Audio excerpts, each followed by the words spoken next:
You guys, there's a note. There is a possible suicide note that has, for some reason, just now been unsealed. What is that? From Jeffrey Epstein. Here is the actual note. And it says, they investigated me for months, found nothing. So 16-year-old... 15-year-old charges resurrected. It is no treat to be able to choose one's time to say goodbye. Oh, it is a treat. It is a treat to be able to choose one's time to say goodbye. What you want me to do? Burst out crying? No fun, not worth it. Do you think you read it? Go. Well, here's the thing. So I just feel like this would be very, very easy to check with somebody who knew him well to say, hey, is this his handwriting? Yes or no? And that would be one piece of the puzzle. New York Times was not able to authenticate it per se. So I just have no thought. I'm so tired of this story that I just can't bring myself to have thoughts about it. I'm so tired of it too. I'm beyond tired of this story. I know everybody wants us to keep talking about this story, but I don't want to. Plus, I don't know enough about his personality to know if that's how he would talk or what he would say in a suicide. It's like you don't want to get to know his personality. Right. Yeah. Thank you. I'm good. Yeah. I'm glad he's dead. How's that? Is that a mean thing to say? Because I don't care. He's gone. I feel like he was kind of he wasn't good for the world. No, he's gone and we're all better for it. I think that's a fair statement. Yeah, I think so too. I think it's very fair. Yeah. Okay. Also, you guys, I don't transition like you do. You know what else? You know what else is fair? No, I don't see. I can't do it. Retiring. I can't see. I didn't do it really well. You should schedule your free Know Your Risk portfolio today. Know Your Risk portfolio review today at knowyourriskpodcast.com. He's the best. Zach Abraham is the best, you guys. Seriously, if you need a second opinion, he's awesome. knowyourriskpodcast.com. Do it. Do it. There is an update on Iran and what's happening there in terms of negotiations. Here is a brief Fox report on where we are right now. The U.S. and Iran. The Wall Street Journal reports the two sides are hammering out a 14-point memorandum laying a framework for a month-long period of talks, which could resume next week in Islamabad. Former NSC Chief of Staff under President Trump, Alex Gray, joins me now. Alex, good morning to you. So one of the latest messages from the president on this comes from Truth Social. He writes, assuming Iran agrees to give what has been agreed to, which is perhaps a big assumption, the already legendary Epic Fury will be at an end, and the highly effective blockade will allow the Hormuz Strait to be open to all, including Iran. If they don't agree, the bombing starts. So the two sides, Iran and the U.S., are taking another stab at diplomacy, but there's, of course, a lot of daylight between the two right now. What are the chances that something tangible actually crosses the finish line? Well, Carly, I think we're actually moving in a positive direction. I mean, that's good. Positive directions are good. They're hammering it out, you guys. They're hammering it. So there was a little bit more detail So Washington presented Tehran with a new nuclear framework, and acceptance of that framework triggers 30 more days of detailed talks. And then apparently our red lines include dismantlement of Fordow, Natanz, and Isfahan, a total ban on underground nuclear work, on-demand inspections, a 20-year enrichment moratorium, handover of all the enriched uranium stockpiles, and reopening the strait in step with the U.S., easing the blockade. Sanctions relief would be performance-based and not upfront. And then further, just more detail about the demands. Iran would have to formally declare that it is not pursuing a nuclear weapon. There would be a complete prohibition on underground nuclear activity.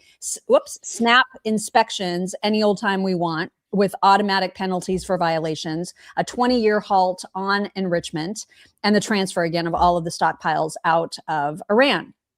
So that's what they've been so bad at, though, is saying we're not going to have a nuclear weapon. It's like they are unwilling to do that. So because terrorists are going to terrorists, therein lies the problem. So we'll see how that goes. It's yet another month Well, and I feel like if they don't, and the longer we negotiate, I just feel like they could just draw this out for 2 more years, let's say, until there's another president and maybe they're taking their chances that it won't be somebody that keeps them in the dark.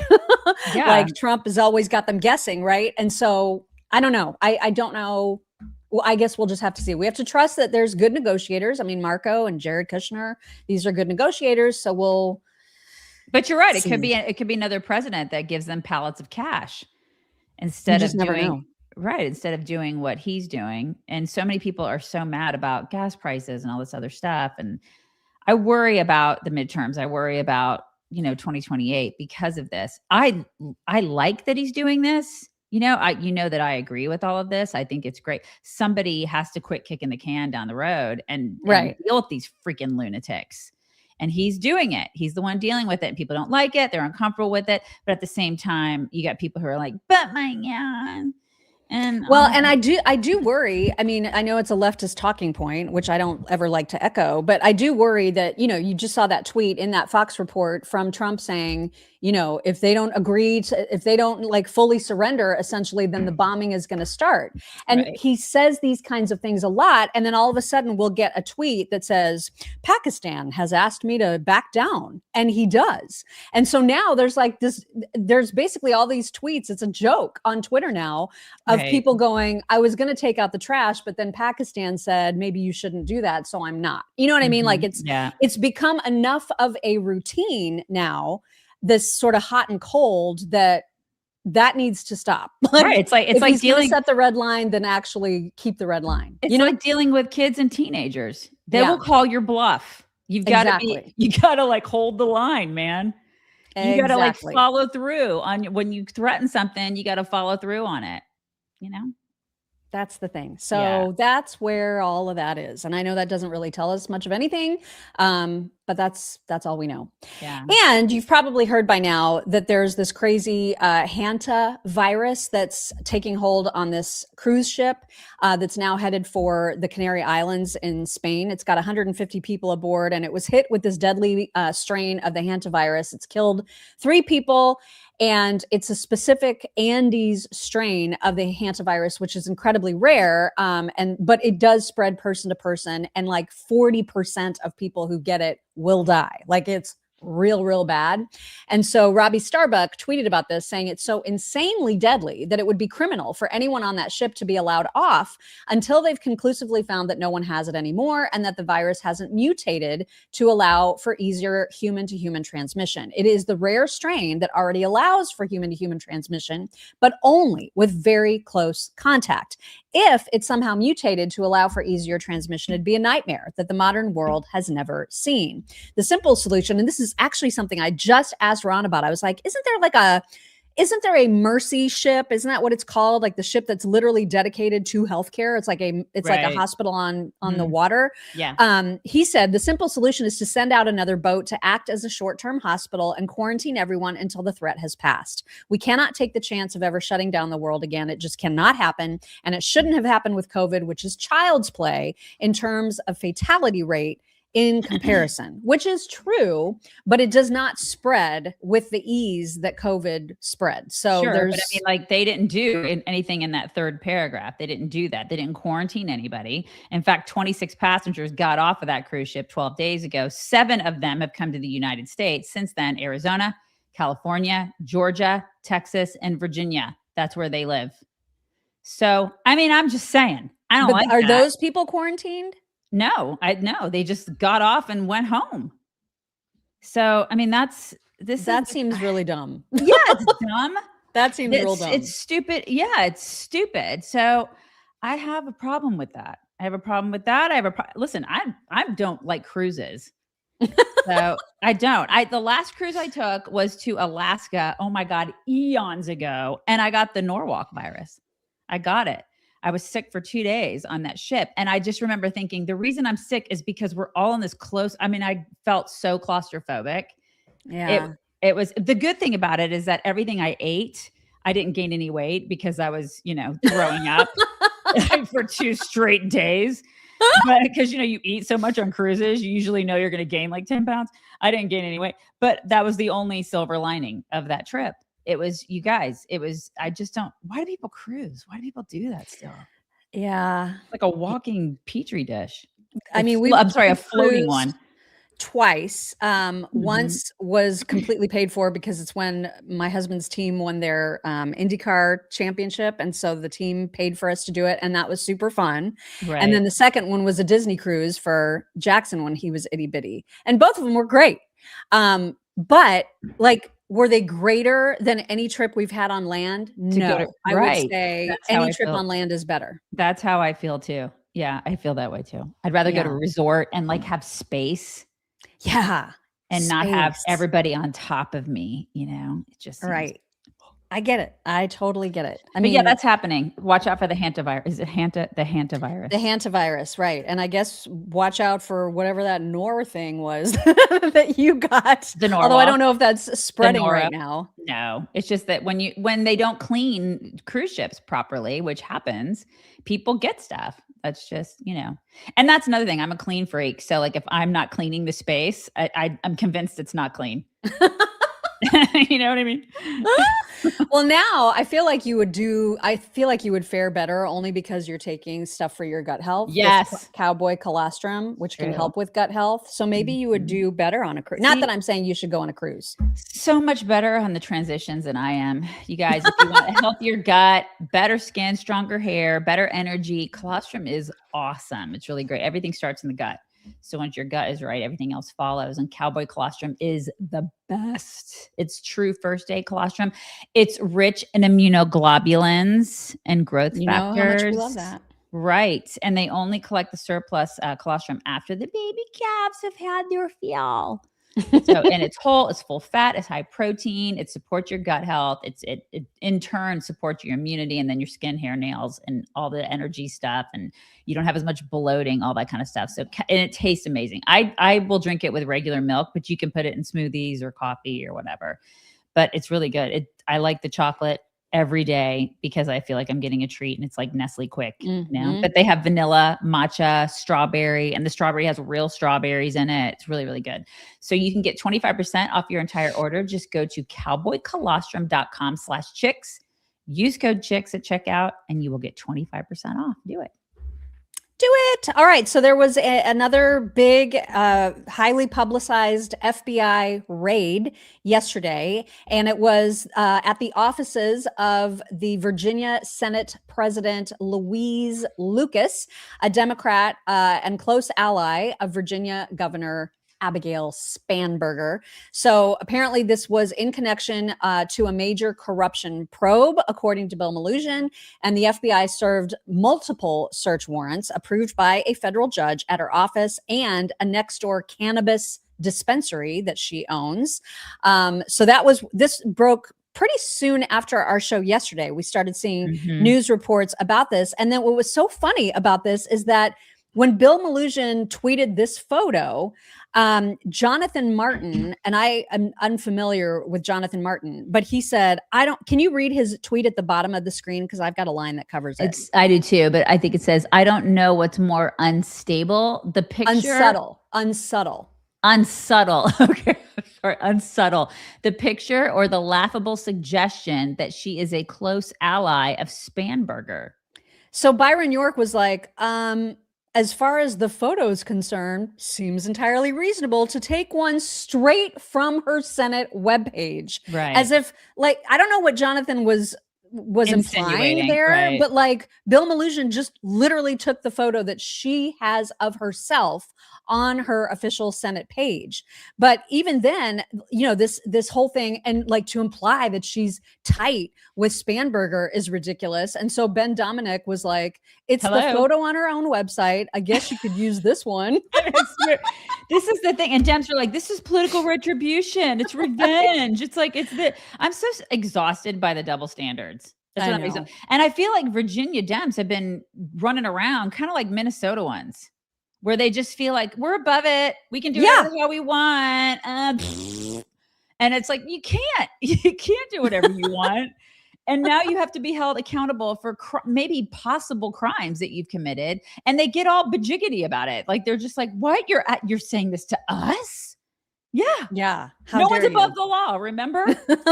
That's right. My goodness. That's right. So here is a Fox report. This was like as the raids were taking place, there was a Fox reporter on the ground talking about it. Here's what she said. That these are court-authorized criminal search warrants that they are issuing, and they're going into the building behind me. This is the office here in Portsmouth of State Senator Louise Lucas. You can likely see some of the FBI agents behind me. All of the staffers inside this building were told to come outside. I could hear them saying that they were not allowed back in the building. Throughout the last hour, we've been seeing the FBI come and go carrying boxes out of the building. Now, just across the parking lot next to where I am, there is a cannabis dispensary. We know that the state senator is associated with several cannabis locations and dispensaries. And what we're seeing there, a completely different scene carrying out. SWAT teams arrived with their weapons drawn, telling anyone in the building to come out of the building with their hands up. We also saw at least 3 people being taken away, taken into custody. First, they were put in handcuffs, put on the ground, and then they were taken away. So it's a slightly less large presence than we did see earlier, but there still is a good amount of FBI agents still here on the ground. Also, what happened within the last hour, the Senator Louise Lucas arrived here herself. I was able to speak with her. I asked her what her reaction was to all of this. She told me she had no idea what they were doing here. I asked her about the different locations that they might be. She, in response, asked me what locations the FBI were at today. We know, according to officials, at least 10 locations are being looked at today. I mean, at least they didn't go through her underwear drawers. Right. There's that. There is that benefit for her.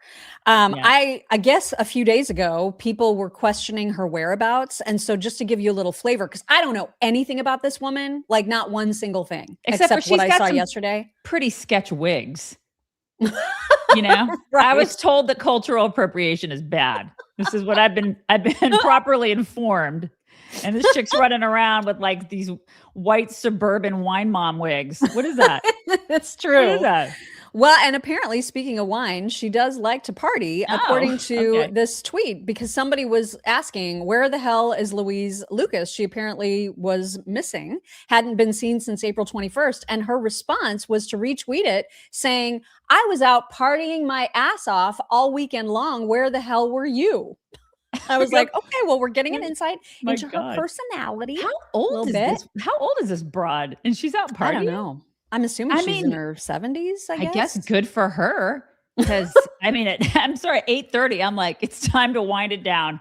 It's time to... 8:30? I am in REM.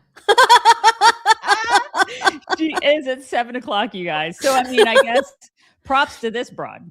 Because, wow. I mean, dang. Partying. Yeah, that is something. So Julie Kelly also tweeted about this back in October of 2025 about this woman saying, sources tell me the prosecutors, Elizabeth Yusi and Kristen Bird, were fired, escorted from the building, and stripped of security clearances for leaking information on sensitive investigative matters to MSNBC and Fusion Ken in particular. And Mike Davis retweeted that yesterday saying, breaking, one of these sensitive investigative matters was the federal investigation of Democrat Virginia Senate President Louise Lucas. So the plot thickens. And then, of course, you heard about the cannabis thing. Yep. She also apparently owns a Medicaid waiver service for the disabled and a medical transportation company. And that Medicaid funded waiver service has over 217 violations. The online records list over $5 million in revenue. She bought an entire block of homes that bill for those services. God. There is zero evidence of employees except her 2 daughters. And those businesses have contributed very handsomely to her political campaigns. Wow, that's so shocking. It's so shocking. And, you know, if a Republican did this, they'd be held accountable. But since it's a Democrat, you know, here in Virginia, it's like, it's nothing to see here. Nothing to see. Well, I mean, now there is. Yeah. And what's super interesting about it is that this investigation was started under Biden. And this is according to the New York Times. 2 people familiar with the case said the search was related to an investigation opened during the Biden administration that has now continued, examining, corruption, bribery related to her businesses. So they're out of control. These people are out of control. They think they are above the law. And then they point fingers and say, nobody's above the law. They're just reprehensible. But it sounds like things are happening. I know, it's finally, and maybe that has something to do with the fact that like a lot of the people that were in, I guess, running the show when it comes to justice are not running the show anymore in this administration. I don't know. I have no idea. But it is interesting, however, the past couple of weeks, things have been happening from a justice perspective, isn't it? Don't you think that's weird? I know. And it does seem like it's like as soon as Pam Bondi is gone, like all of this stuff starts happening. But Mike Davis is the first to say it's because of the groundwork that she laid. So, we're not part of the DOJ. We have no idea. But all we can do is rely on people who are. And that is what they're saying, is that Pam Bondi she took all the necessary steps to get to all of this coming to a head. So maybe that's true. Okay. Guess we can give her the benefit of the doubt. I guess so. They did catch up with Abigail Spanberger to get her reaction, and she was very just sort of matter of fact and not really saying anything. Here she is. Well, certainly I am aware of the law enforcement action that occurred in Portsmouth, and I am awaiting more details to become public before weighing in with any strong public comment. And as more information becomes available, I look forward to making further comment. That could not be like less of a statement. You know what I mean? It was a non-statement. Totally. It was a non-statement. Exactly. She looked very prim and proper. She did, didn't she? Very proper. And I don't know where she was. There was like a bunch of animals in the background. Was she in a museum or something? I didn't even notice that. Yeah, there's like animals on the wall and stuff. Did you see that? Am I the only one? Maybe she was at a lodge of some sort. Something like that. Mike Davis, by the way, enjoying this way too much. Actually, no, it's not enough. He's enjoying it as much as he should be. That's how I should say it. So he took great delight in retweeting a tweet that Louise Lucas herself had put out a couple years ago. And here is what she said. Donald Trump just learned no one is above the law. That was March 30th of 2023. And Mike retweeted it saying, "Dear Louise, how you doing tonight, sweetheart?" Oh my God. I just love it. This is the thing. The internet lives forever. I cannot get enough of how much he cannot get enough of this story. It's just perfect. Yep. Also, in other crime news, this is interesting. So we know that Savannah Hernandez and those 3 family members who assaulted her in Minneapolis not long ago, they're all facing their own federal charges. But now Savannah is filing a civil lawsuit, which is so appropriate. So she filed dang it, I don't know why that keeps happening. She filed a civil lawsuit against all 3 of the family members. And she says, "I promise to use every legal avenue to hold them responsible. And I will be working with Murdoch JDF as we continue to pursue justice," who just happens to be Mike Davis's lawyer. Oh my gosh, I love this. Yeah. Isn't it so fantastic? So he said of Murdoch JDF that he is a savage, and said those lowlives who attacked Savannah are about to get legally effed up. I love it. I love every bit of this. Yes. I know. Just absolutely perfect. Coming home to roost. This is what's happening. That's right. And speaking of fraud, corruption, etc., we all know that JD Vance is now in charge of, exploring and investigating fraud all over the country. And he gave a statement yesterday about SNAP benefits in particular. Here he is on that. 355,000 people on SNAP benefits receiving double benefits.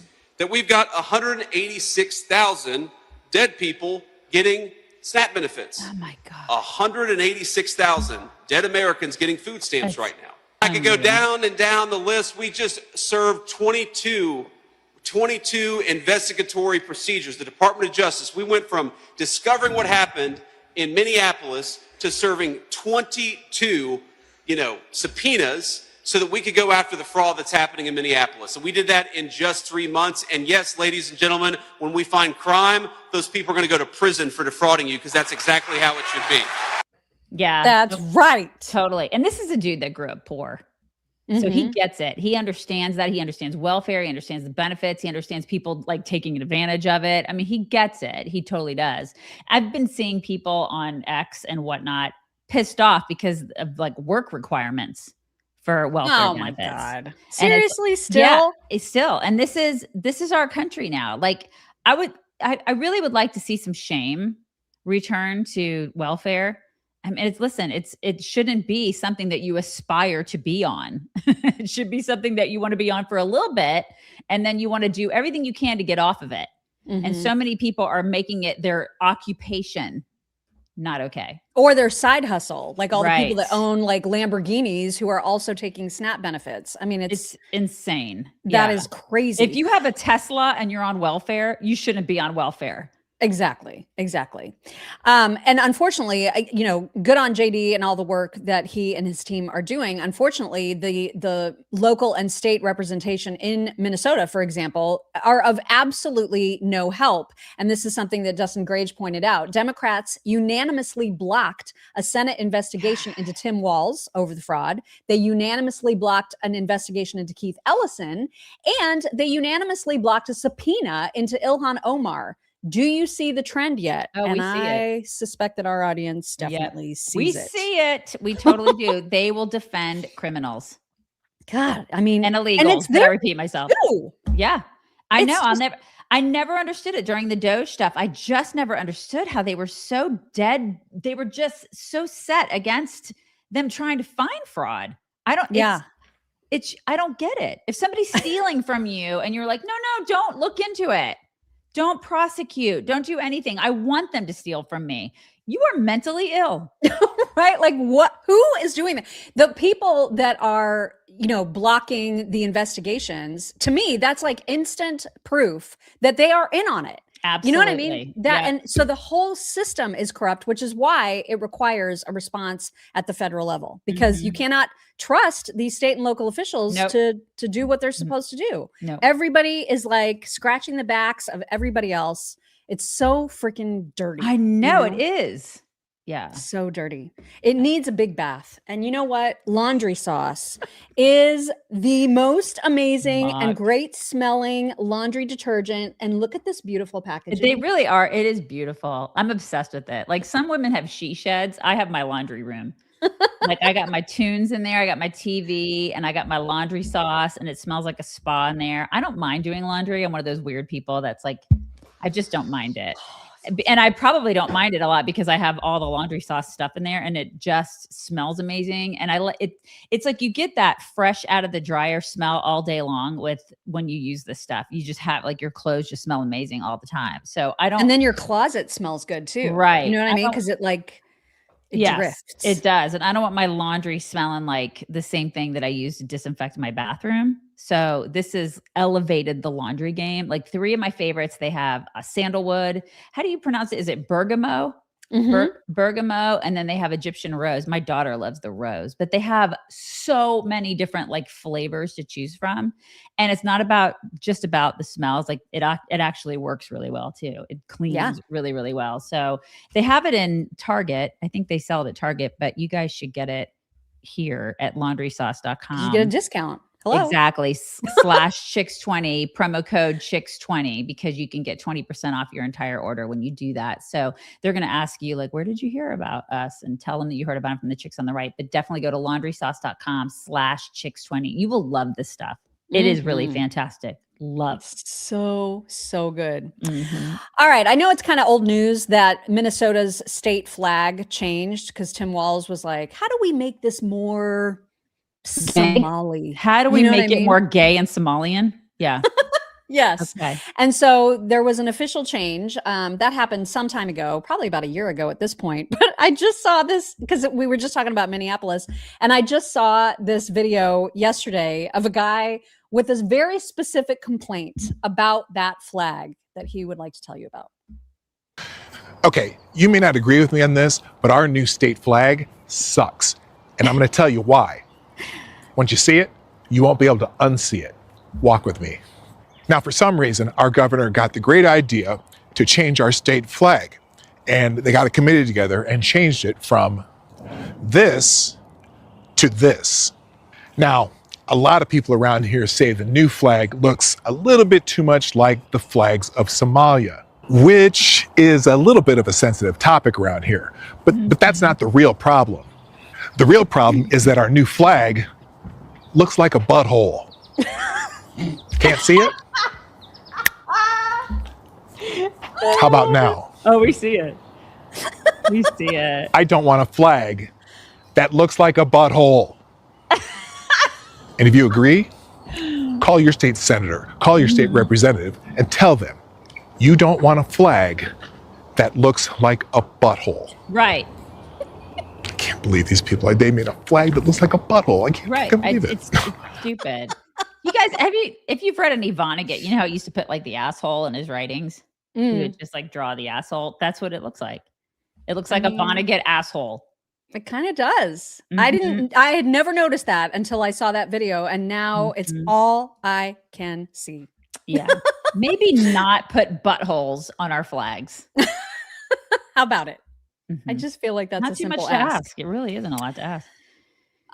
Speaking of corruption and greed and dirty play, there is a new lawsuit that Ron DeSantis tweeted about, saying that we've been sued about our new congressional map by groups represented by lawyers from, drumroll please, SPLC. Oh, I mean that. Oh my goodness. He's basically like, I'm glad to see the SPLC is not on our side. Yes. There is no more corrupt organization than that. Oh my God. I cannot believe it. Can you believe it? I can't believe they're still in business.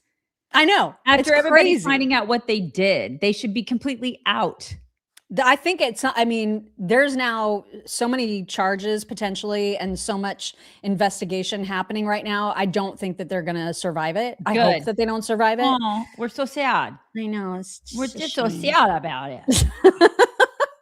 Yeah, I'm as sad about that as I am about what's happening in California right now. Apparently, according to Jeremy Padower, he said Mayor Bass and Governor Newsom just played their last card to avoid discovery in the Palisades fire lawsuit and lost. We are going to discovery. We're going to see the deleted Mayor Bass texts and all city and state attempts to manipulate, conspire, and manipulate information and data to avoid accountability. I believe the only question after we review all discovery will become whether this fire was merely gross negligence or criminal negligence on behalf of our leadership. They tried everything to avoid this moment. Yeah, it's been how many years now? How many years has it been? 2 years? Or is it just a year? Or is it just a year? I don't know. It seems like forever they've been fighting this. Yeah. But Karen Bass, man, she's got to be held accountable. Oh, man. Yeah. You guys, the mayor debate took place last night between Mayor Bass and Spencer Pratt and Nithya something or other, some councilwoman who's also running. And all the polls are saying, and I completely agree based on what I've seen of the debate, that Spencer Pratt ran away with it. Like he stomped them. He cleaned was up. So prepared, was so knowledgeable, was so solutions oriented. It was, I don't even think it's all, preparedness. I think the guy is just passionate. He actually believes what he says. Whereas so many of these politicians, they're just full of shit.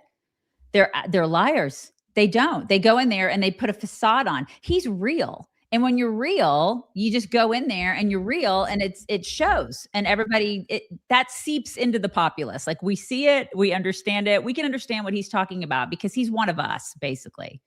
And so he's obviously been personally affected by those fires and by the failed leadership, but he really was prepared. I mean, he knew numbers, he knew stats, he had plans for how he was going to be different. Like the preparation was incredible, absolutely incredible.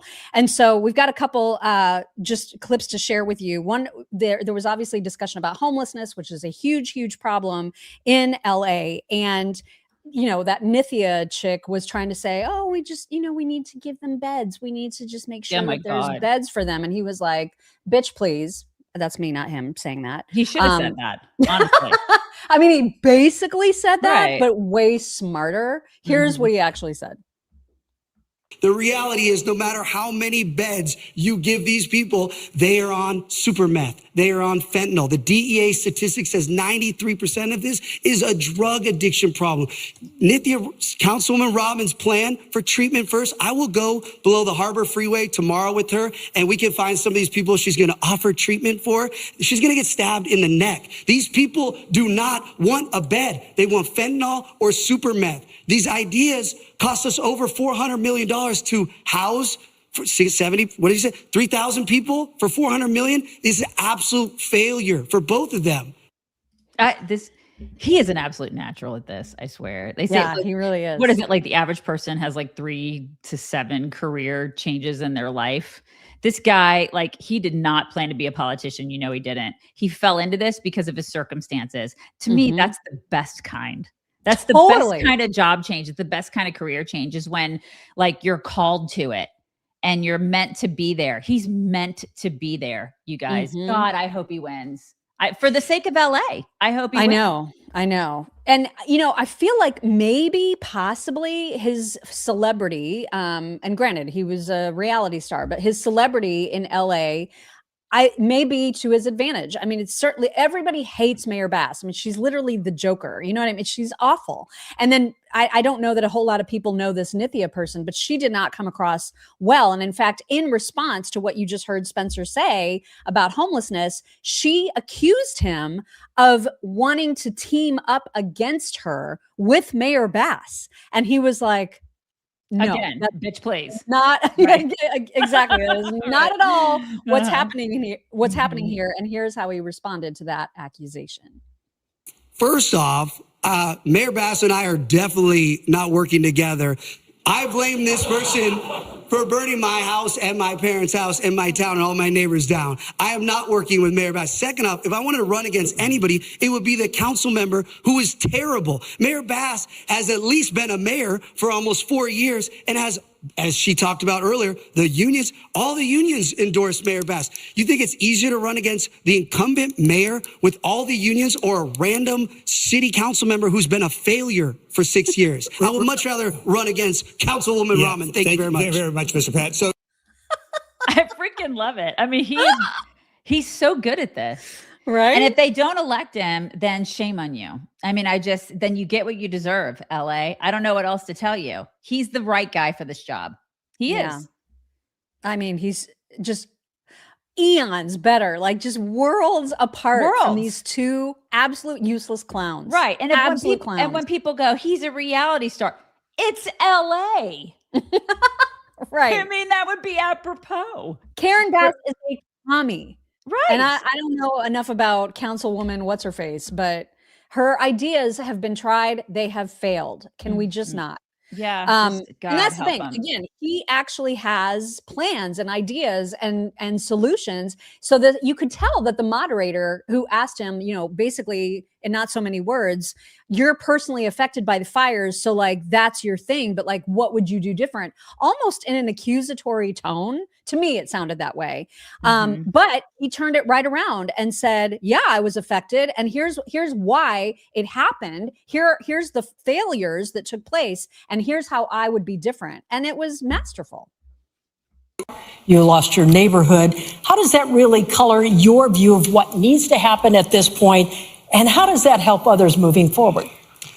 yes, thank you for the question. To the Mayor Karen Bass's, the 1,000 firefighters that were available, but there was no engines for them because of the $17 million that Chief Crowley had asked the mayor for 9 weeks before, and Mayor Karen Bass denied it. So they may have been available, but they didn't have the equipment they needed. Not to mention Janice Quinones, who Mayor Karen Bass put into her position of power at the LA DWP. She drained both of these reservoirs that these firefighters needed to put out these fires. A lot of people will talk about climate change and hurricane force winds. The winds in the Pacific Palisades never reached higher than 40 miles per hour. For those first 6 hours, they didn't go above 27 miles per hour. So without those two reservoirs filled with 117 million gallons and 5 million gallons, these firefighters had to fly all the way to Malibu and Encino to get water. So that to me is the most dangerous thing that the mayor put us up against. Mr. Pratt, a follow-up here, though. What would you do moving forward that would make this better 2 years from now if we face the same situation? Well, first off, as mayor, I will never drain the reservoirs that we need for wildfire protection. There's this conspiracy now that they're empty, that they were for drinking water. But if you research it, they were actually made for wildfire protection. As mayor, I'm going to add 20 dip sites all around the communities connecting to pools. So God forbid the water system goes down again. These dip sites that will be connected to individuals' pools will fill up for the helicopters to have water. Mayor. And she just sat there. She didn't dispute any of it. Anything that he was saying about her, Karen Bass. Oh, no, she did. In fact, like I cut it out because I was just like, she basically just went after him for being inaccurate. She tried to say that the winds were higher. She tried to say that the reservoirs were for drinking water. She totally said that he lied, and he gave it right back to her. Right. And then got in trouble with the moderator. But this is what happened. But did you see her just smiling all smugly while he was saying that stuff? As if like, again, it's like these Dems they believe that they're above it, you know? And you know what? There's a part of me that's like, she probably will win again. That if she wins after that absolute debacle, I don't even know. Well, because what is wrong with LA? Well, there's a lot wrong with it. There's a that lot. Would and be so crazy. I mean, listen, I hope that he's like completely surging in the polls. I hope he is, especially after that, because he's obviously the right one for the job. I mean, you cannot. If you are in your right mind, you cannot dispute that. But that's the problem. If she wins, then to me, it's like it's an indicator of what's to come in the midterms and what's to come in 2028, because we are dealing with dumbasses. I know. I just hope that those dumbasses are, you know, in pockets where we already know that there's a lot of dumbasses, you know what I mean? And that it's not more indicative of how everything is across the country. Because damn. I mean, he's the guy. He's the guy to save LA, you know? So anyway, so she responded to all that, and she was just like, everything that you said was a lie, essentially. Okay. And so he was like, oh, hell no. And this is how he came back. She's an incredible liar. Everyone on their phones, Google it. 40 weather stations in the Pacific Palisades. It never went above 40 miles per hour. She is referencing the Altadena I have to interrupt you for a minute. No. I have to interrupt you. No name calling, She just please. lied, though. Yeah, but no name calling. She called me a liar. I don't believe. It's like, it's okay, right. It's okay for her to say it, but not for him. Yeah. Why? She a weak woman. She can't handle it. My God. You could tell that moderator was a Democrat. Yeah. I mean, to me, it just became more and more and more obvious. Mm-hmm. And her smug. You let people's houses burn down. You won't let them rebuild. Right. And it's fine for her because she's not living there. Mm-hmm. And it's so indicative of like it's so Democrats, liberals alike. It's like they want to preach and say, this is how things should be. They don't live in that world. Right. And he lives in the world.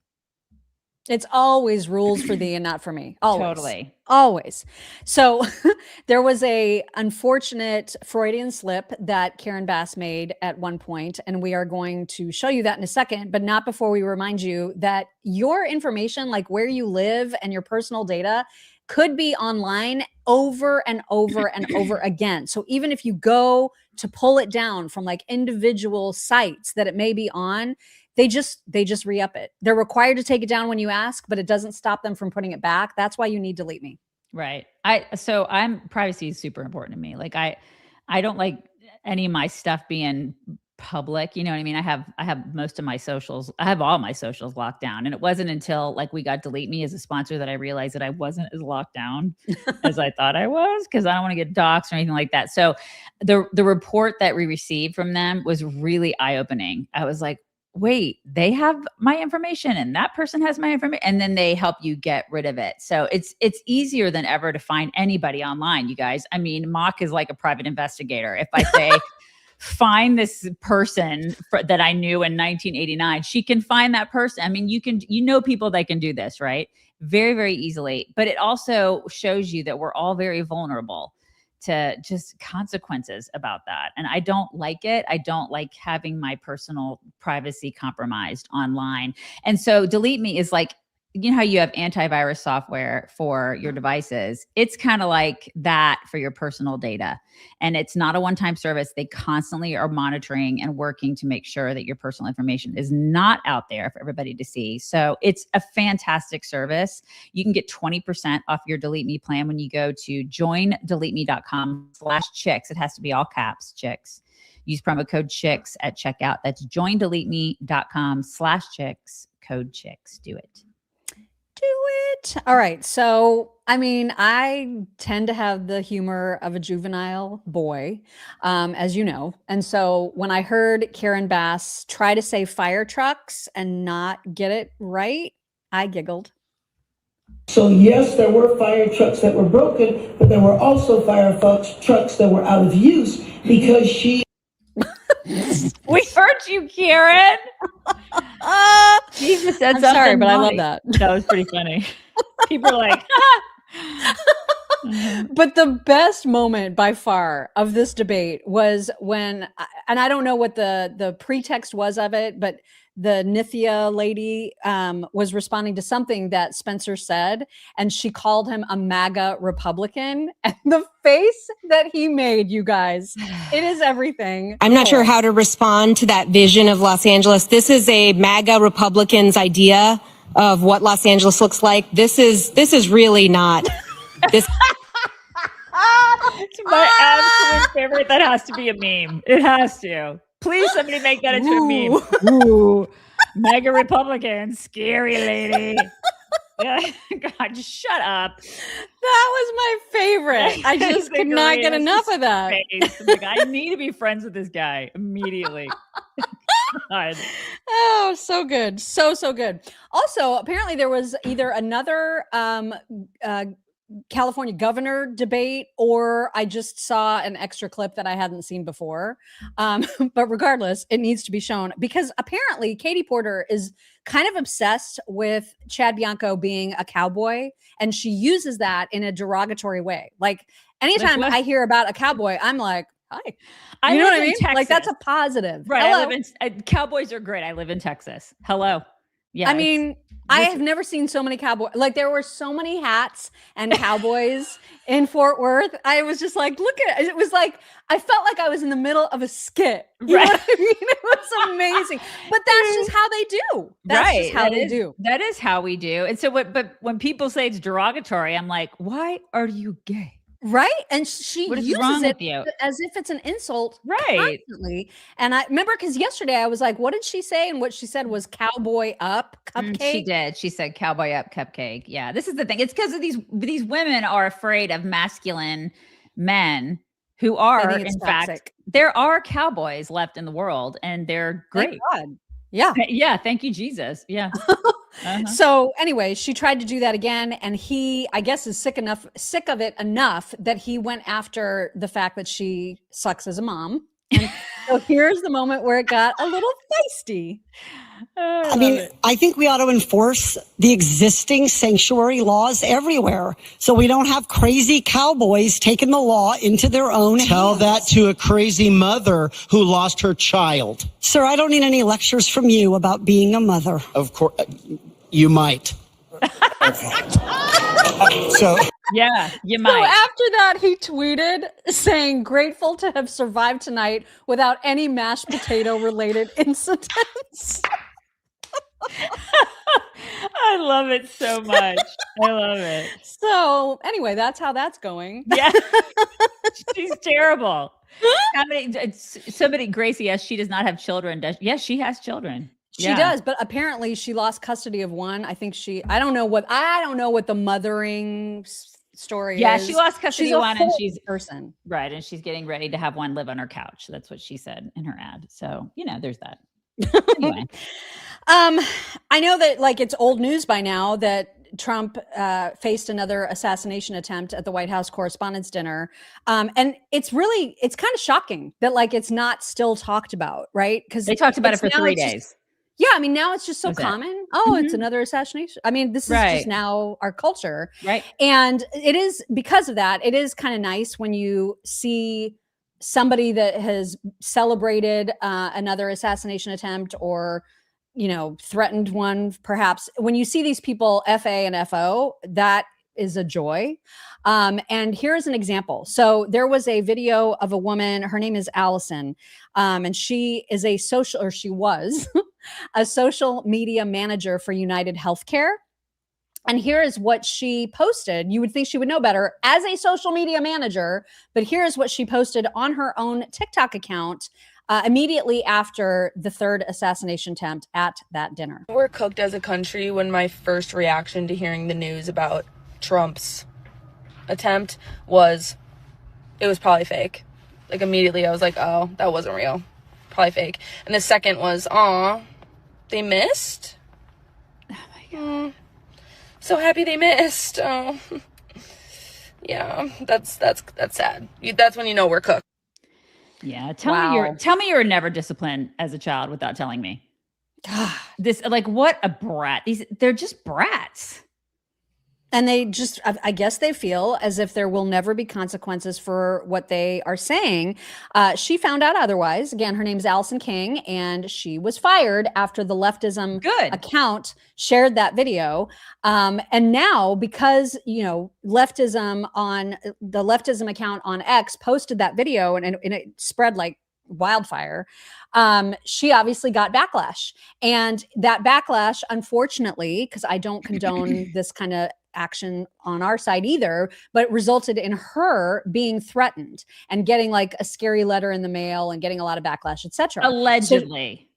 So she posted a new video complaining about this, and I'm just like, how do you not think that there are going to be people that are going to react to this? That's what you wanted, right? You posted it for a reaction. So when you get the reaction, maybe don't act like you're all surprised and upset. Like, I wasn't going to make a video about this because I genuinely want to move on with my life. But a few weeks ago, I made a stupid video about the president. The far right found it, posted it on Twitter, and then got me fired from my job. I am already reaping the consequences of what I said. Good. I lost my job in an economy that's already incredibly difficult, and I want to move forward. Do I regret what I said? Absolutely. I shouldn't have posted it on the internet, okay? It was a joke. I do not condone violence, and I would never hurt anybody, okay? That being said, I just got a letter in the mail.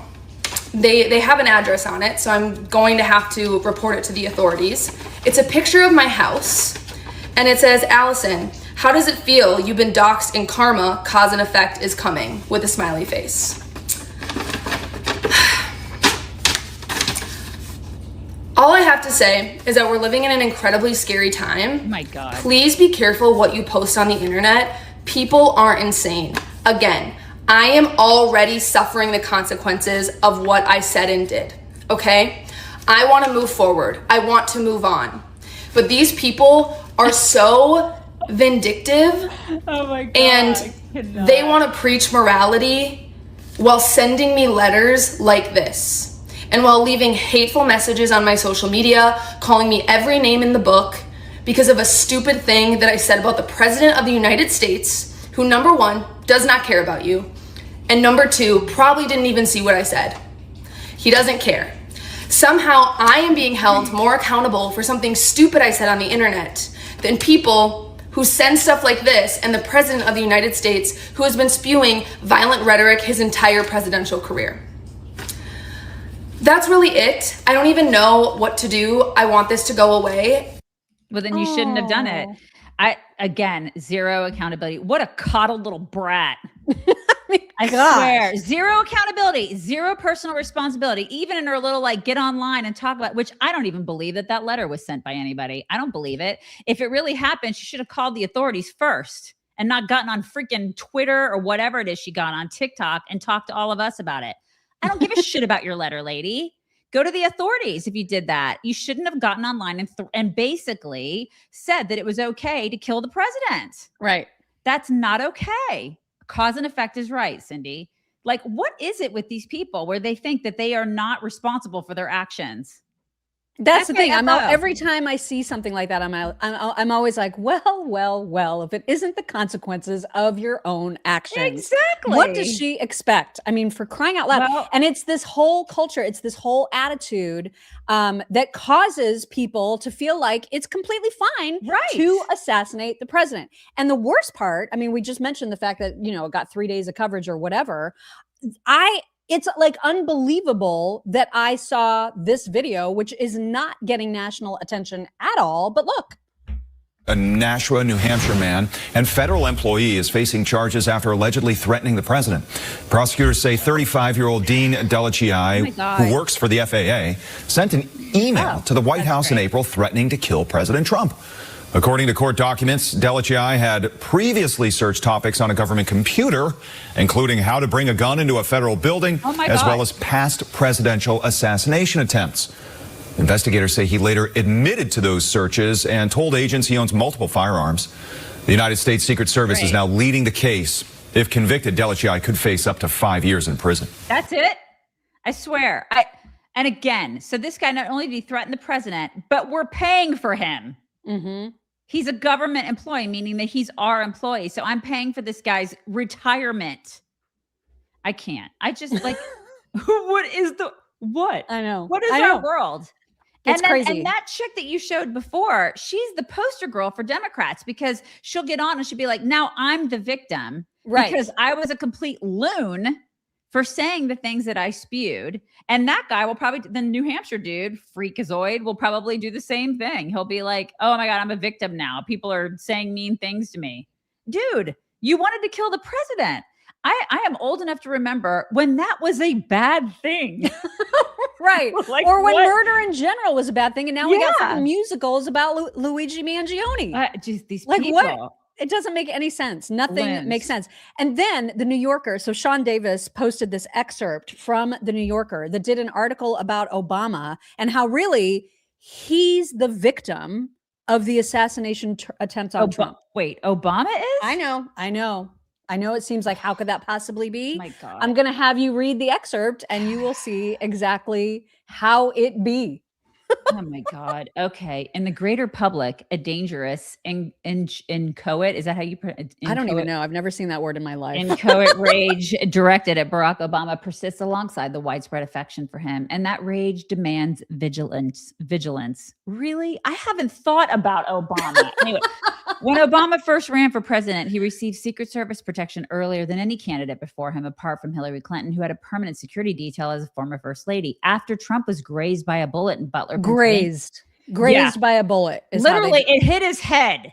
My God. In Butler, Pennsylvania in 2024, Obama's security team made sure that campaign rallies he attended were held indoors, where audiences would pass through metal detectors. Such precautions, of course, did not prevent a gunman from sprinting through a security checkpoint outside this year's White House Correspondents Association dinner. As with all former presidents and their spouses, the Obamas have 24-hour protection at home and wherever they travel. How can we make this about Obama? Oh, no, really. In the world? Meanwhile, anywhere he goes, he does everything inside, makes gajillions and gajillions of dollars. And my daughter's in a public school with no metal detector. Mm-hmm. Why is that? Oh my God, you have no idea how many times I get on Twitter and I ask all of these like senators and people, why aren't there metal detectors in schools? All these other assholes are protected with my money. Why aren't the kids protected? No one answers me.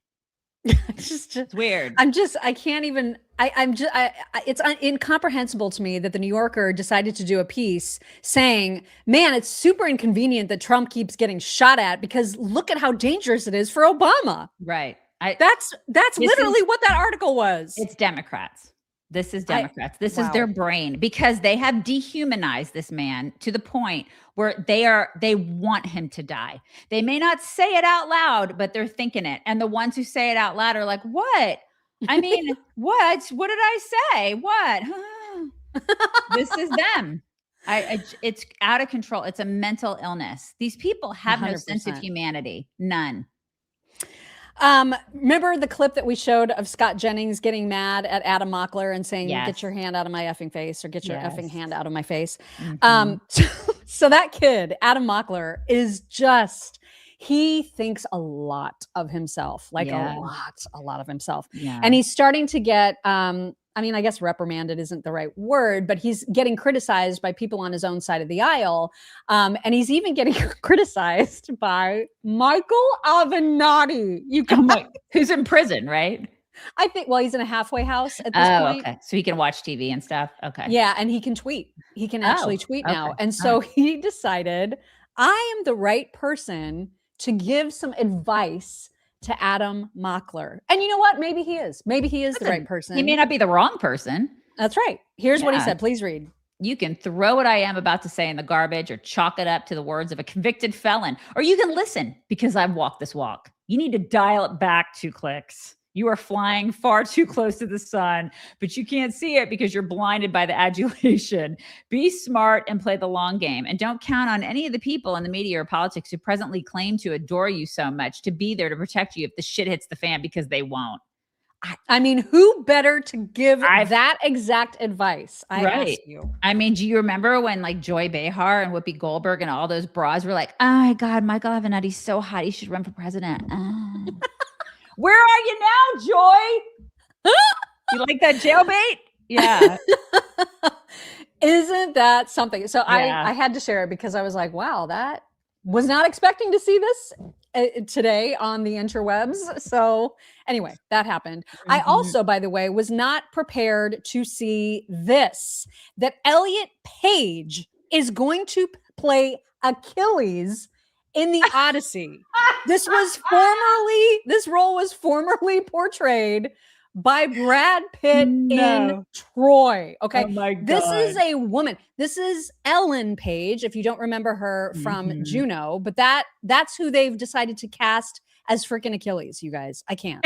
What is our world happening? Yeah, this is our world. It's kind of like if you ever look at male models now, as opposed to what they look like in the 90s. Like in the 90s, they had like chiseled jaws. They were masculine. They were hot. And now they're like women, you know? And this is the exact same thing. They're going to start making these like hot, big, masculine men into Elliot Pages. Stop it. What Not the Bee said? Her Achilles heel is that she has no balls. Which, I mean, it's fair. True. It's true. Fair. Wow. Hollywood is just a big borked. It's so borked. Fat mess. Yeah, it is. There have been a couple of different videos that I've had saved forever, never, never, that I thought this is a good day to get to those, because liberals are complete morons, as we know. But when they are faced with actual facts, they cannot deal. You guys, they just can't. And we have 3 different examples of their inability to deal. The first one is about genocide. Like all the liberals who are like, Palestinian, this is a genocide in Gaza, free Palestine. These people are complete morons. It is, of course, not a genocide. And here is a person finding out that. First of all, just your thoughts on that. Do you think there's a genocide happening in Gaza? You do? Yeah. Got it. Okay. So why do you think there's a genocide happening? It's like a colonial state. It's a colonial state? Yeah. And it's been like the territory of like Gaza has been like getting increasingly smaller and smaller. The territory of Gaza has gotten smaller? Yeah, it's been colonized by Israel. From the understanding. Oh, there are a lot of Israelis living in Gaza? Yeah, taking over Palestinian land. Got you. How many Israelis live in Gaza? I wouldn't know. You wouldn't know? But you know that it's being colonized by Israel. Okay. So, just to give you a little bit of perspective, first of all, no Israelis live in Gaza. What happened with Gaza was it was under Israeli control before 2005. And then in 2005, Israel wanted peace with the Palestinians living in Gaza, right? So Israel withdrew all of its citizens from Israel. Actually, the Israeli government kicked out a bunch of Israelis living in Gaza. I think like, I'm for freeing Palestine. From what? If there are no Israel, oh, okay. Wait, can I have my mic, please? Oh, yeah, you can have your mic. I would recommend if you're gonna say there's a genocide, you should know what's happening. She's wearing a princess dress. She never got her adult voice. What the hell? What is going on? Somebody said she's like Latka's girlfriend. You remember? From Taxi? You guys don't remember Latka's girlfriend? Oh, yes. Remember her? Yes, She was like, Lala. She was in Scrooge too. That crazy like blonde chick is like, Lala. She also talks like my stepmother, who I also can't stand. Honestly. Cannot. For more on that, there is an entire episode that you can look for that we've done about Daisy's family drama. She is a Minnie Mouse, Julia. She is. Okay, so there's your first example. The next one features Cam Higbee, and it's also with one of these pro-Palestine whack jobs. I'm using Palestine as an example because we are obviously living through that right now. Do you guys agree? Where is Palestine? What countries border it? I do not know. I will be honest. How are you going to lecture me about Palestine when you don't even know where it is? I don't have to know where it is to know that millions are dying based off of Millions have not died. You're telling me that you have the most minimal information possible about the region. I'm supposed to expect that you're going to be able to inform me about it. Millions have not died. Not even Hamas claims that. I can't. I mean, she's like, millions have died. Look at my boobs. Have you seen my boobs? Have you? Do I not have them on display enough to distract from the fact that I am stupid? Right. Good Lord. And then last example of just liberals just absolutely being incapable of dealing with facts when they are presented to their faces. This was back from Pride. This is back from Pride. And which I just realized we're like heading into Pride. We're heading into Pride. Mm-hmm. Oh God. Okay. So anyway, this is from the last Pride. And there's a fellow who's he's chatting with a couple of Pride attendees, asking them, hey, question, who do you think is the president that's been most pro-gay on and gives very, very specific examples. And here's what ends up happening. Do we know who the first president to appoint an openly gay cabinet member is? Yes or no? No? Do you guys know who the only president is that launched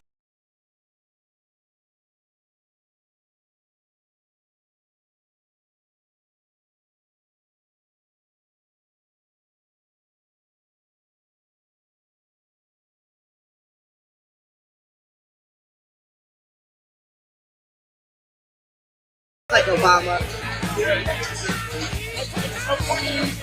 You can't tell them facts. They walk away. It's crazy, isn't it? It sounds like Obama, and so they're just going to go believe that. Right. What the hell? It's facts. Facts over feelings, people. It's facts. They can't deal. They cannot deal. Bless them. They were just standing there too, like deer in the headlights. Right. Which is mean to deer, but still. All right. So speaking of terrible people, we have some news about Clavicular. Oh, God. And that is that he has been criminally charged with reckless discharge of a firearm after shooting dead that alligator in the Everglades. And this, I would say... Wait. You just need to correct. I don't understand. He shot an already dead alligator? Correct. So and that's what I was just about to say is that, I don't know if this is... I don't know if it warrants criminal charges. But at the same time, I'm like, whatever bad things happen to Clavicular as a result of him being so intent on filming every moment of his life, including stupid shit like this that he does, I'm fine with the consequences. I'm fine with him getting a little karma. I still I don't understand. Why would you do that? It does warrant the question. What?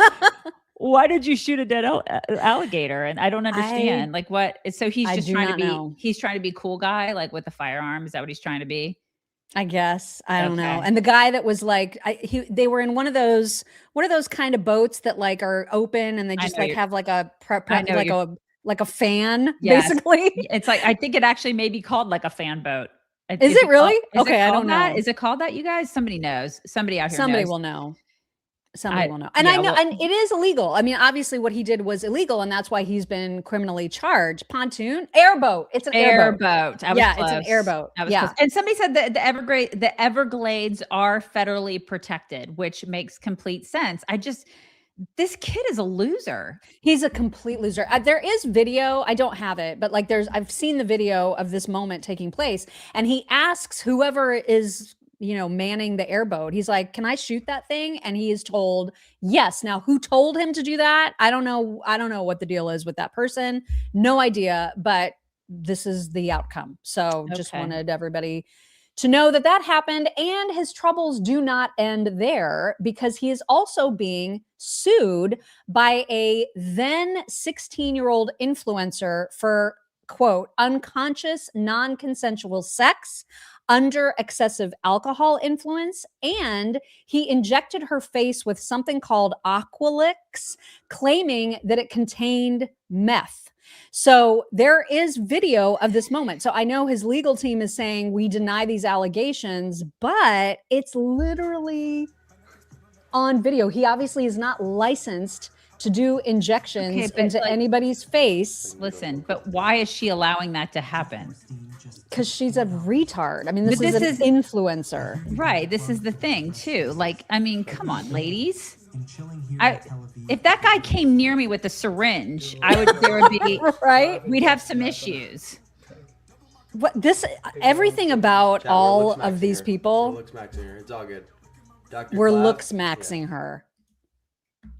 All right. These people are whack. Do you know? Yesterday I saw a video, because he has he's in my algorithm for better or for worse. There was a video of him doing one of his live streams where he's out and about and preying on women essentially.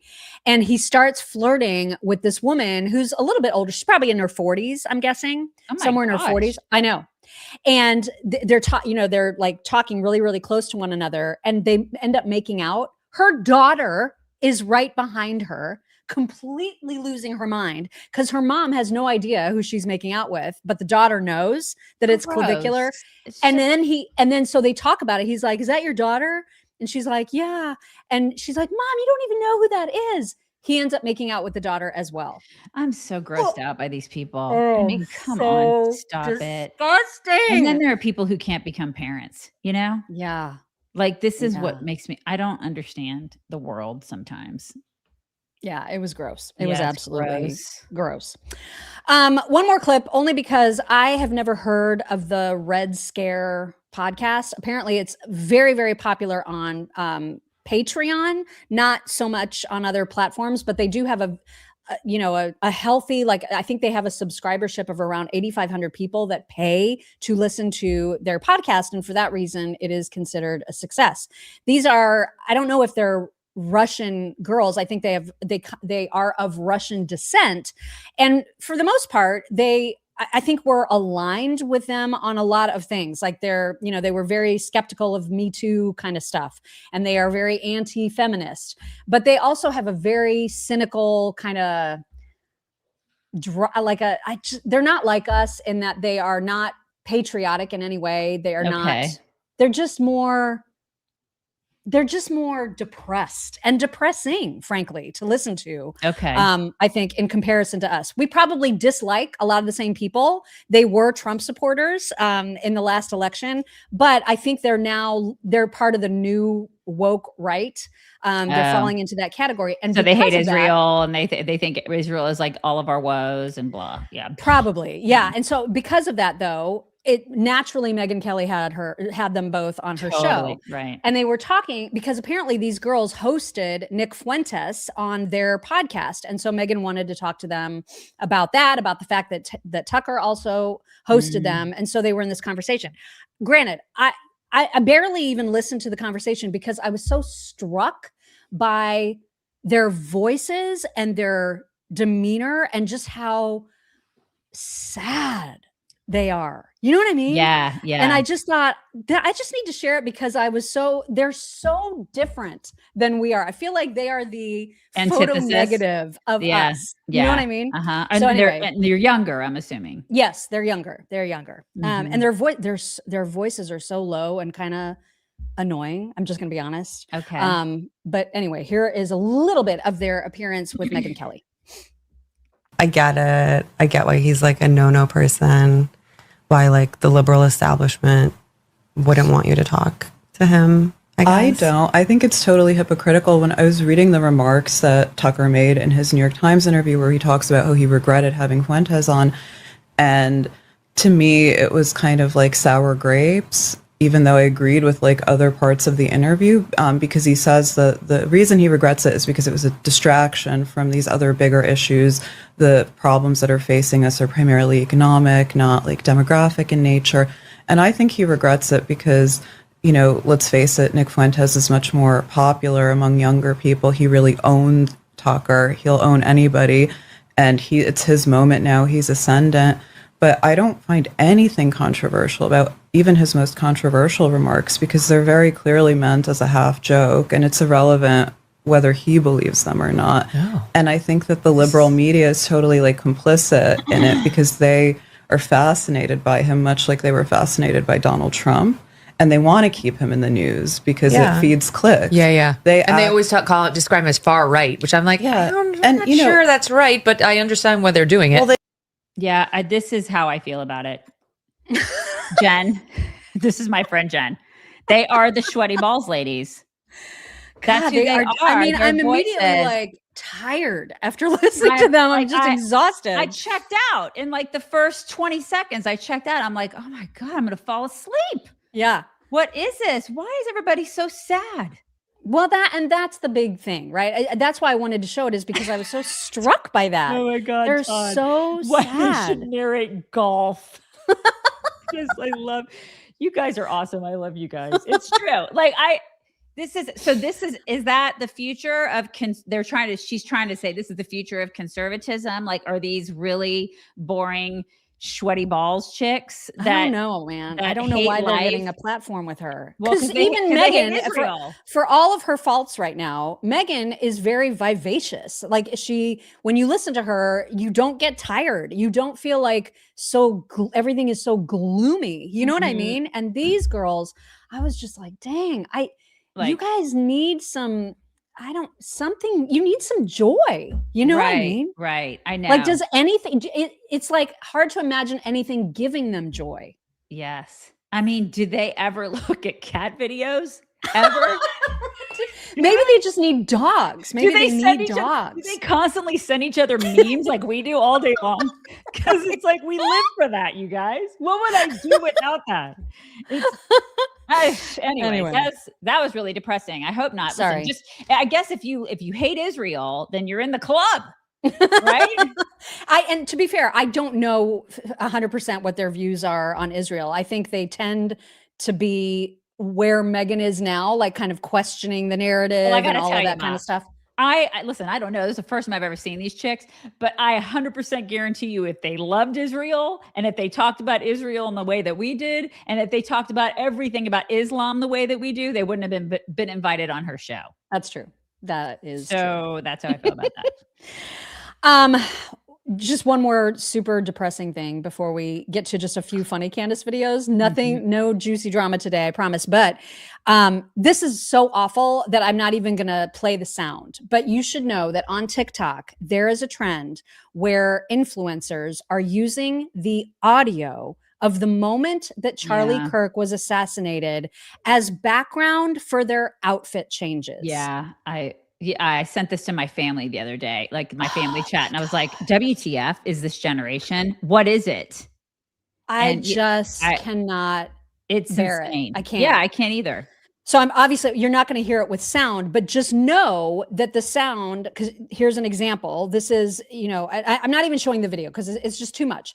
But the guy that is on the Whatever podcast, Brian Atlas, said, Charlie Kirk assassination audio trend continues on TikTok. These people are truly sick. It is evil and demonic. I'm calling on TikTok to ban this audio. They need to take action against this. Turning Point also has tweeted about it, and then they were assured that TikTok had removed the audio, but they have not. It continues to pop up, and it is just beyond disgusting. It's like one of the most disgusting things I've ever heard of. I think when I sent it to my family chat, I was like, this is why I hate TikTok. This is why. Yeah. Just the disgusting. Worst thing ever. The worst of humanity is out there, man. All right. So moving on to Candace really quick, and I promise it is really quick. Jeremy Boring has a show now, formerly of the Daily Wire. So he has a podcast now. He's released like 20 episodes, I think. And he has been very, very open about criticizing Candace, Tucker, the lot of them. And his most recent thumbnail where he went after the whole Candace George Farmer DUI story was just so funny that I wanted to share it because it was a complete ripoff of her thumbnail where she was like, finances don't care about your feelings, because she was making fun and taking delight in the fact that Daily Wire had layoffs recently.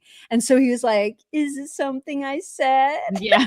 She's so mad at him right now. Oh my God. Yeah, totally. So mad. Yeah, because he's like, I was there when your husband was arrested.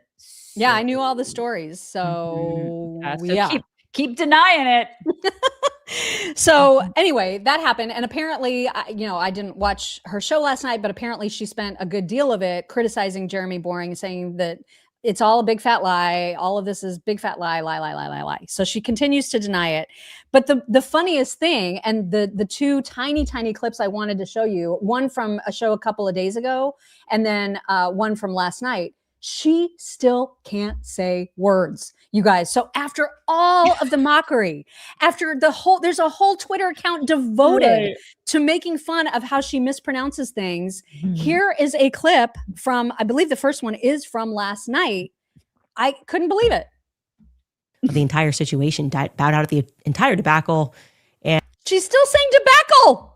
She is still saying debacle. Somebody who's going to tell her. What in the world? How do you not fix that? I don't know. I don't know how you know. I don't know. Wow. I just can't believe it. I can't believe it. And she continues I don't even know how you messed this up, because if you look at the word reminiscent, it has the word sent right at the end. You know what I mean? Right. And yet, what is she saying? Money is what wins the game. Like, I just have the connections. It is reminiscent of, I feel like, the harassment that I have gone through. It's reminiscent. You guys, she is so dumb. She is so dumb. I know. And people are like, oh my God, I'm Team Candace. Go Max, Candace. Go Max. Have fun in your cult. Hope somebody loves you enough to get you out of it. Oh my God. I just, wow. And as much as I am not a Laura Loomer fan, I wish her Godspeed to continue to dig up all the things, all the things. Yeah, go Max Laura, for sure. Okay, so we're going to do some fun stuff now. And I don't know, are you the kind of person, we've never had this discussion. Are you the kind of person that will cry at beautiful scenery, for example? Have you ever cried at something beautiful? I don't know. Of course I've cried at lots of things that are beautiful. Absolutely. Yeah. Just because of the sheer beauty. Yeah. I mean, one of the things that I think is really cool, and I think she probably got it from me, my daughter, is she goes gaga over sunsets and sunrises. She will never waste she appreciates that so much. And I think there's something just truly wonderful about that. Very endearing. I think you need to stop and look at how wonderful God's creation is and look around and go, that's amazing, or that sunset is amazing, or take time to go and just look at it. Yes. I don't know if I break down in a blubbering puddle of tears, but I do. But I absolutely find all of God's, works remarkable. I just, Mm-hmm. I am that person. I will cry over a beautiful sight. I will cry over Pavarotti hitting the high note. I'm just very emotional about that kind of stuff. Totally. And I also if I see a bit of writing that is just that makes you feel something, I got to share it. And so this is so trivial, I have to say, but I was so struck by this description. It's from Science Girl on X, which is a great follow. If you don't follow Science Girl, it's just really, really great science-y sorts of trivia. And apparently there is someplace in Singapore, and so I'm never going to have this cup of coffee, okay? But Science Girl describes or shares a description of a cup of coffee in Singapore in such a beautiful way that you can literally taste the coffee. You can imagine the coffee. And so I was so struck by it, the way that it was written, that I was like, we have to share this. This is absolutely incredible. That's a picture, this little marshmallow puff above it, right? What in the world? I know. So listen to this description. There is a coffee shop in Singapore that serves one of the most magical drinks you can imagine. At Sweet Little Rain, an ordinary Americano is transformed into something almost poetic. Instead of being served on its own, the cup arrives with a delicate cloud of cotton candy suspended above it. And as the hot steam rises, the cloud slowly melts, dissolving into gentle drops that fall into the coffee below like a tiny, sweet rainstorm. Bit by bit, the drink changes before your eyes, shifting from a bold, bitter brew into something softer and subtly sweet. It's not just a coffee, it is a moment, a performance, and a reminder that even the simplest things can be turned into something surprising. That's beautiful. I love it. Like, I get tingles when I read that. Yeah, absolutely. And then I am a coffee person, so I would be all over this, because coffee to me is not just about the coffee. It's about the experience of it. Yes, it's about like the holding the cup. Sip. Yes, it's about the experience. I know I want that coffee too, Debbie. But totally. Right? Do. Yeah. I mean, I literally got chills when I read it, and I could feel like I was in that experience, even though I'm never going to Singapore. So no, it's absolutely, I love it. It sounds amazing. Yeah. And I do that with, like when you ask the question, I do it with a lot of times with music. If you're in the car listening to a particular piece of music takes me to places like, I mean, I will be transported back to when I was 9 years old and I was listening to that particular song with my parents or something, you know? Yeah. It's just, music is that way for me. So it's like, I guess I have just like all the senses about that kind of stuff, because I get affected by all of it. It's great. That's what life is Including the about. words. We should all, like, if you're not experiencing that, then you should try to. Yeah. Stop and just like take the look around, because the world, listen, we talk about terrible things, but the world is a beautiful place. It really is a beautiful place. You just have to look around, you know? Yeah. Yeah. All right. So you've been on my back porch to watch movies, and also a beautiful place. It is a beautiful place. It is a beautiful place. When you're watching TV in the daytime, sometimes it can be hard to see nighttime scenes because you get a glare. Right. Yeah. And so I saw this video and I died laughing. This is a guy that is putting to video what it's like when you watch a movie in the daytime. It's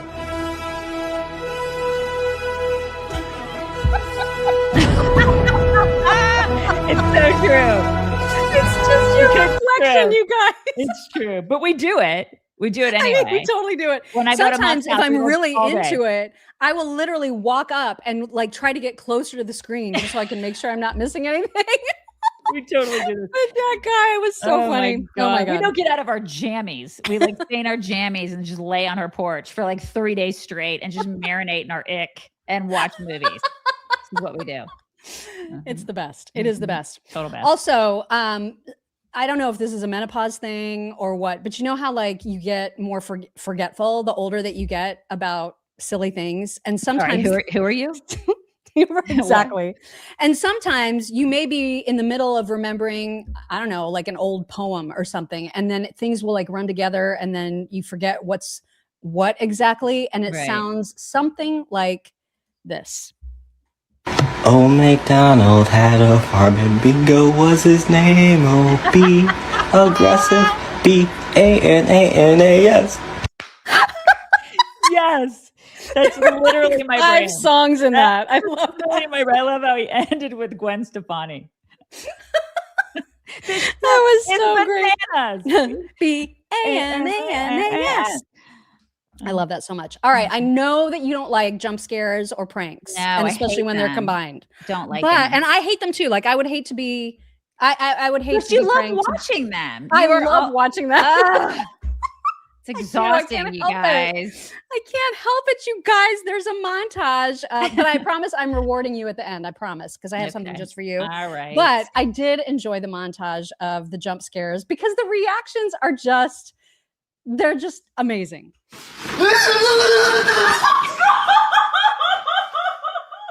Why? I fucking hate you.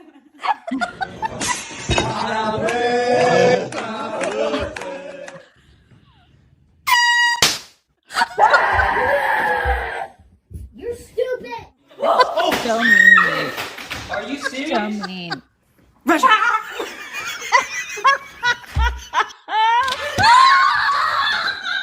that's so mean. So mean.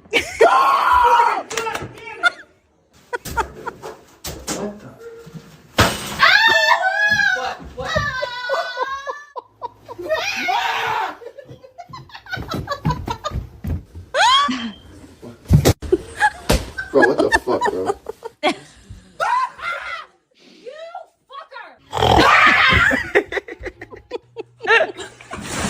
Oh my God, meanest. Oh my God. That's a dorm room.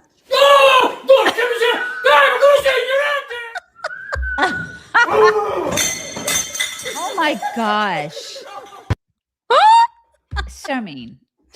I know it's mean, but I just can't stop laughing. Stupid. Yeah. I mean, I'm not a fan of it. Stupid.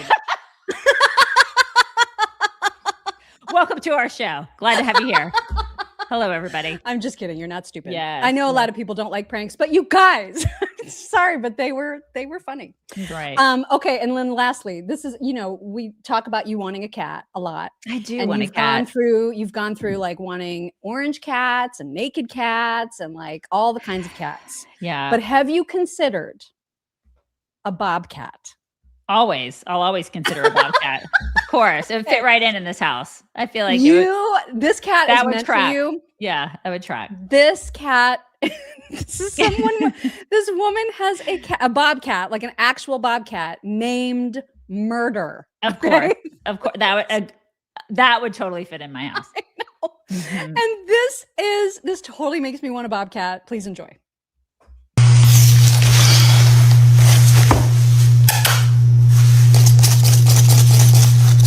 Murder.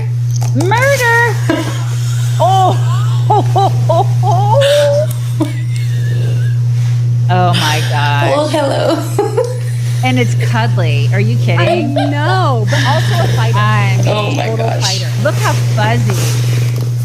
She is really something. What a sweetie. The purring. She's very gentle. She's very mouthy, but she's very gentle. She just wants to play. Oh my gosh, she's adorable. Right? Is she like biting? Is she cobbing her? Is she cobbing? You know how dogs cobb. Do you have any dogs that cobb? Does Macy Sasha? No, my dog and Ella didn't either. But my parents' German Shepherd was a big, yeah. Oh yeah, yeah. That's what and I got like a hickey on the back of my shoulder blade. Theo cobbs like crazy, but that bobcat looked like it was cobbing. I like Isn't it when the sweetest? So sweet. Anyway, I love that. Yeah. The purring, man. Gosh, so good. All right, we've got a couple of reviews to share from the Apple Podcast platform. Please leave one if you haven't already. We're going to get through them all. Eventually, here's the first one. So deliciously Gen X. That right there is a compliment. Love you, ladies. Right. I am the same age as you all, and I relate so much to your Gen X vibe. I see myself in both of you. I totally identify with Daisy's sarcasm, but also relate to Mock's sweet side and both of your mama bear sides. Perfect combination. I love that you all have been consistent throughout your careers and don't just blow where the winds take you. I have definitely stopped listening to some people who have turned out to be so crazy, but I can always count on you to be the same same day in and out. Sorry. That's right. Yes, that we are the same. Is a compliment. We are consistent. Thank you for that. Here's another review. COTR is what happens when unapologetic common sense decides it's had enough caffeine and a microphone. Every weekday, Mock and Daisy stride confidently into a chaos of politics and culture, armed with quick wit, relatable honesty, and a subtlety of a marching band in a library.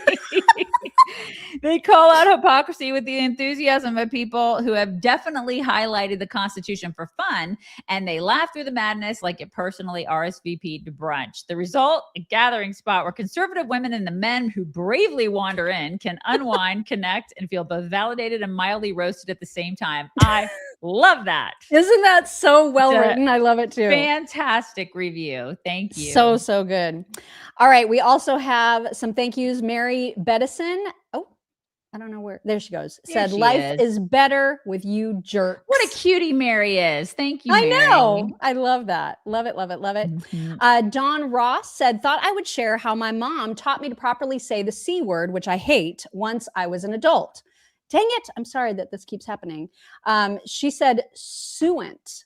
C-U-N-T, suent. Thank you, chicks. You always make my day. And she also went on to say, saying suent avoids actually saying that horrible word. Have a great Thursday. But here's the problem with doing that. Sometimes when I feel like I want to say the C word, nothing else will do. You know what I mean? Yes, it's like the F word. Because like if you're raging hard enough to say that horrible, horrible word about somebody, you need to say it. Like it's the only way. Yeah, you got to get it out. Yeah. So otherwise, saying suent for me is just not going to work. Yeah. It's otherwise you're going to get some sort of a digestive issue. I'm going to get an ulcer. You don't want if I keep that in. Just say it. Know? That's right.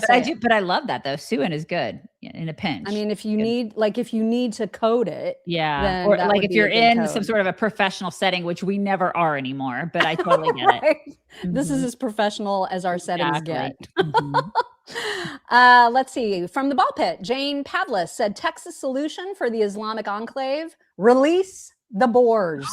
Oh, Jane.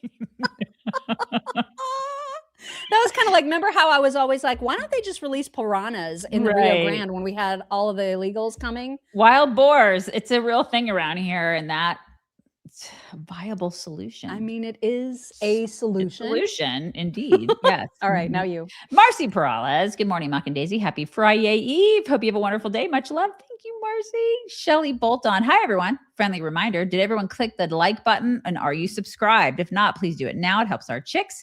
Also, if you care to, please share the podcast. Love y'all. Please do. Yes. Ginkgo Yoki 234. When my lovely bride and I were young, brand new parents, we were we couldn't afford the or to be poor. On WIC for 6 months, we left it ASAP. Right. It's for people because you're normal. A temporary hammock. That's what it's for. It's not a lifestyle. The foreign factor. By the way, Mock, I asked that you sent me the interview with Erica's friend yesterday. I still haven't seen it yet because the Jeremy Boring show went live. I hope you forgive me. I'll watch it eventually. I think that was on Twitter because I posted a very short clip from our Tracy Martin interview, specifically because Candace was complaining that Jeremy Boring sounded like a crazy stalker. And I was like, let me show you what a stalker actually looks like. It's somebody who's getting the floor plans for Erica's home, which is what Candace is doing. So I posted that clip, and then the foreign factor said, oh, I haven't watched that full episode yet. So I sent the link thinking that he needed the link. And the response that you gave me, foreign factor, was kind of snippy. I thought you were like, I knew where it was, but I guess like, thanks for and I was like, dang, I was just trying to help. Right. So it's fine. You watch it whenever is good for you. The foreign thank you for that. I saw that you sent it. Yeah. Okay. So he sent that. So thank you for that. Supernova. The flag is missing one thing, a tampon. It's true. They should put like a giant tampon on it, right? That would be awesome. Right into the butthole. Right there, into the giant butthole.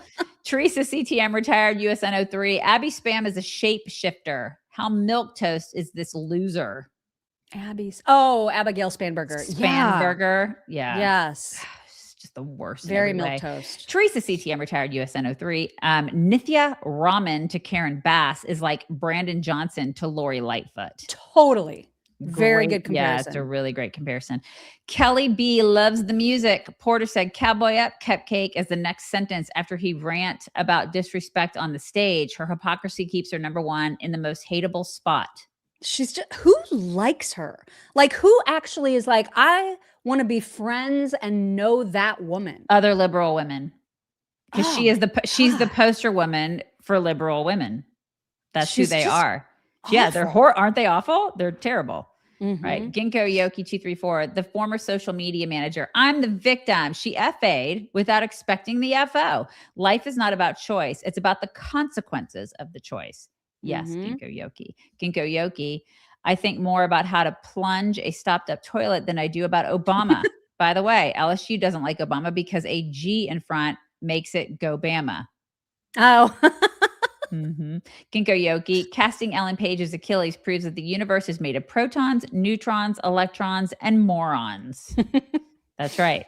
Teresa CTM, retired USN 03. Male models in the 90s, hot, but still happy. They were. Seriously, I need to find some footage of them because, I mean, I just look at Marky Mark, man. Can you feel it, baby? I feel it too. Oh. I'm singing that song all day. Arner, Megan is so lost. She will have Nick Fuentes on her show to fluff him as Tucker al-Assad bin Mohammed did. Just take my gay prawn money. What is it? Prawn. What is gay that? Porn. Oh, porn. I'm sorry. I don't think you're allowed to type that out on YouTube. You can't type it out? God, YouTube. What is the deal? Teresa CTM, retired USN 03. Red Scare. They drink a lot. Usually went on with Megan, always cocktailing. Oh, they're drinkers? And they're on frequently, I guess. Well, this doesn't shock me. I mean, listen, what does she have left?